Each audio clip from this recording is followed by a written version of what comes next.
Today we are talking tools.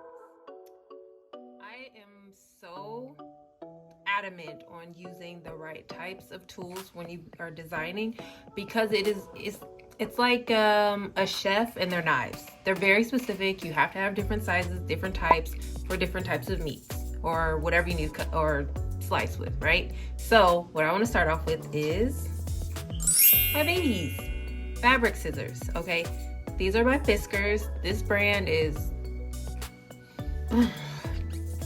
this is an amazing brand. They have they have a variety of different types of scissors, sizes, whatever you need, cutting wise, they're your people, okay? JoAnns has these types of scissors. They have this brand, they sell everything, but these types of scissors are amazing for heavy denim, layers and layers of fabric. They come in left-handed and right-handed scissors, and these are only to be used for fabric. Do not use these on paper. I stress. Do not use these on paper. Why? Because you will dull out the blades. These blades need to remain on fabric. Whenever you start cutting on paper, you dull out the blades. So, fabric only scissors, okay? Next, we have paper scissors. Now, these scissors actually can be used for fabric, but you need to differentiate the two types of scissors that you use, paper or plastic. Paper or plastic. Paper or fabric. These are only to be used for paper. Some people label theirs, but I just have two different types of scissors, so I know which are which, and anybody that comes around, they know not to use really any of my scissors because they don't know which ones go to which. So it's very important that you and anybody that's in your studio know which are which. These are paper only scissors because once you cut paper with them, they're synced up for paper. They won't cut fabric very well. They're gonna mess up your fabric if you try to cut these with fabric. Paper only. Okay. Next, we have fabric shears. Now, these are important. These were actually my very first pair of fabric shears. They're a little dull right now because I made the mistake early on by cutting paper with them because I wanted to use the zigzag design on them. That's a no-no. So whenever you're using fabric shears, these are for, you know, finishing edges, making swatches. If you ever looked at a little small square swatch, they cut the ends to make them neat. That's what these are for. And if you don't have a serger, these are really good for finishing the edges. Fabric shears. Wait. I keep saying fabric shears.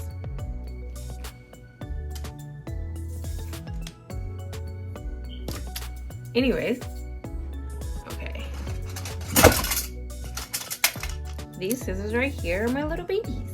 Okay, these are used for snipping thread. Well, that's what I use them for. Snipping little thread.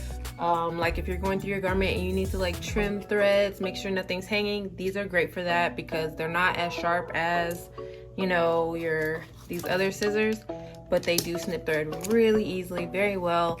And they're so tiny and handy that you can just leave them right by your machine. These are great for cutting thread.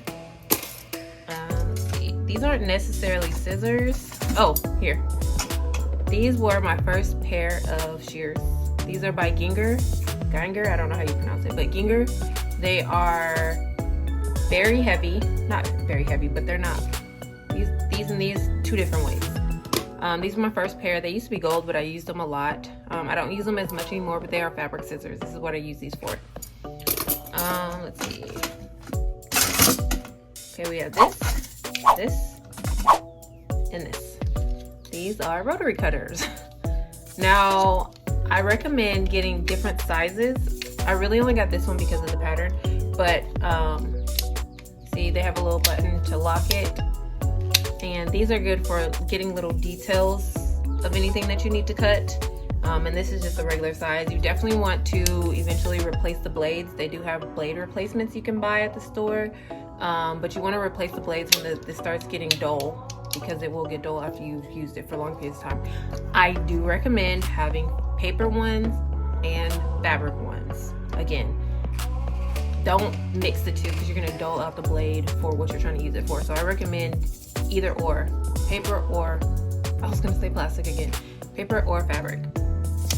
And always use a cutting mat This is the cutting mat that I use.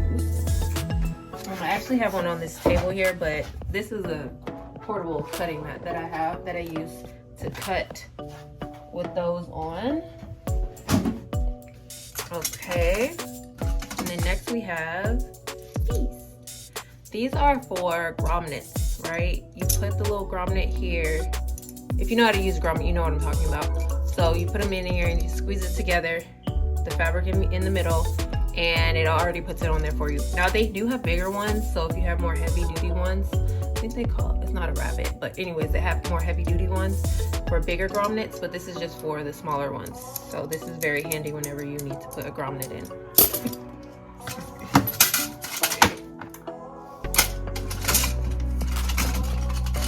Okay, this is an awl, okay? Very pointy. You definitely want to have one of these whenever you're notching your patterns. These are really good for pattern notches. This is the only thing I use for pattern notches. A tracing wheel. This is a smooth tracing wheel, and then they have the pointed spike tracing wheels.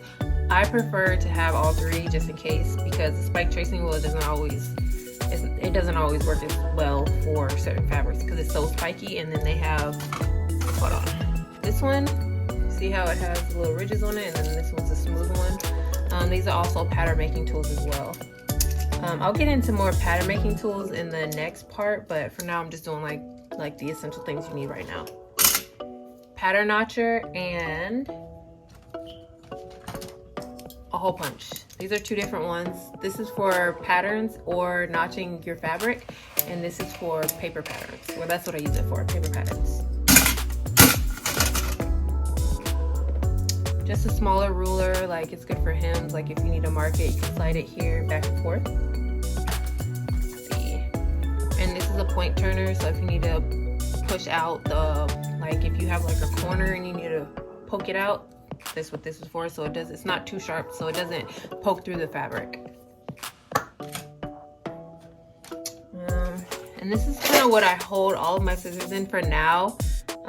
It's just a little old, what do you call it, nail polish little bin. Let's see. And then we have this a little smaller one. I think I got this from the dollar store or something. It's just a little tin, and it holds all my markers, my pens. This is very essential. You need to have one of these. It's a disappearing ink and a water soluble pen, so you can mark your fabric with these and it won't ruin the fabric because it comes right out if you just wipe it off with water. Let's see. And then I just have regular markers in here, like whenever I need to just mark something with a different color. Permanent markers, pencils, pack of pencils, let's see, pens, and pencil sharpeners, essential. Okay, for pens, I recommend something like this. It's plastic, but it has a a magnet to where your pens won't fall off. So really you could like run this over the floor or the carpet or anything like that, and you can pick up all of your pens. And then I have like 10 of these, like different sizes. There's like huge ones, but I just grabbed this one, but you put your pens on this as well. And here's another magnetic one, pens. I don't really use this one as much, but when I travel, I like to put them on here because it's more handy. So I use that.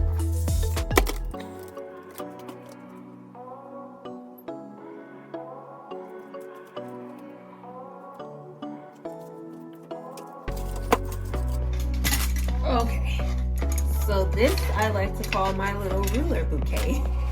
It's just a little little plastic glass vase from the dollar store. I put all my rulers in here. Okay, for starters, you definitely want to have a yardstick. I have a metal one and a wooden one. I prefer the metal one because it has a lot more weight to it when you're putting it on fabric or pattern paper to weigh it down so you can trace it better, but definitely want a yardstick. A hip curve, this is for, you know, when you're making patterns and you're doing skirts or pants and you need to curve the hip curve.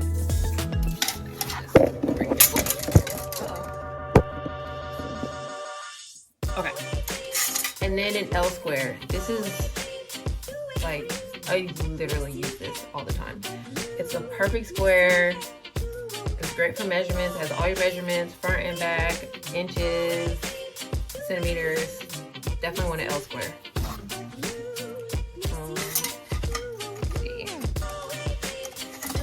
Flexi curve ruler. This is for if you need to like get different measurements and you need to turn it into different shapes.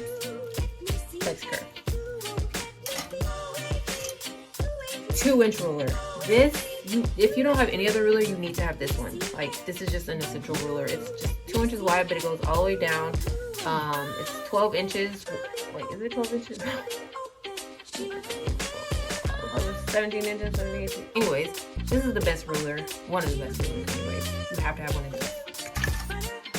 This is the wider one. I like to use this one because it's more stable. It's not as wobbly as this one. Sometimes when I'm using my rotary cutter, I kind of cut this one so it's a little thinner than this one. So I like using this one because it's more stable.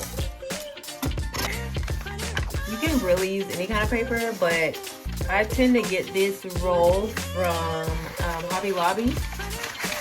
And it's just really just brown. You can even use packing paper, honestly. It's brown paper. And you use it for your patterns. I don't use this for my final pattern, but I use this to make my patterns on. So this, highly recommend this. I think it's like $9.99, I think, something like that. This is when I'm making my final pattern that I'm gonna use over and over and over again. It's just a huge thing. Now they do have pattern paper that is numbered, so you can like, it has like 1, 2, 3, 4, 5, 6, 7, 8. So it's all in squares, but I don't always have access to that, so I just use whatever I can. But I use this for my final draft. And then I would say get a little tool set from the dollar store.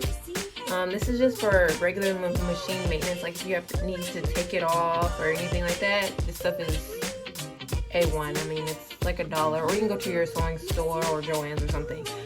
And a seam ripper. Have several of these because these can get lost easily, but a seam ripper is gonna save your life. I would even like keep one in your purse with you with like a little sewing kit. I think it comes with that actually. These little tweezers are like heaven sent. Whenever you are dealing with a serger, you know that your serger can be very annoying when you have to rethread it. So I highly recommend getting some little itty bitty tweezers. Most sergers come with them, but getting these little, like, they're really thin. So you can thread in and out your thread for your serger whenever it unthreads. So that's it for part 1 of the essentials of what I think you need just right off the bat to get started. Those, we covered what, scissors. Oh, this. I don't know what this is. It's a measuring tape. You have to have a measuring tape. You need to have several of them, just everywhere, because they get lost. You use so many of them, sometimes you cut them, and sometimes you're forgetting and you leave them somewhere. I don't know, but measuring tape, just a standard measuring tape is like almost as important as scissors. Actually, it's just as important as scissors. So yeah, anyways, let me know what you think about this video. Let me know if you want part 2 for even a deeper dive into what are essential tools for a designer. Don't forget to like, comment, and subscribe, and share this video, and I'll talk to y'all next time.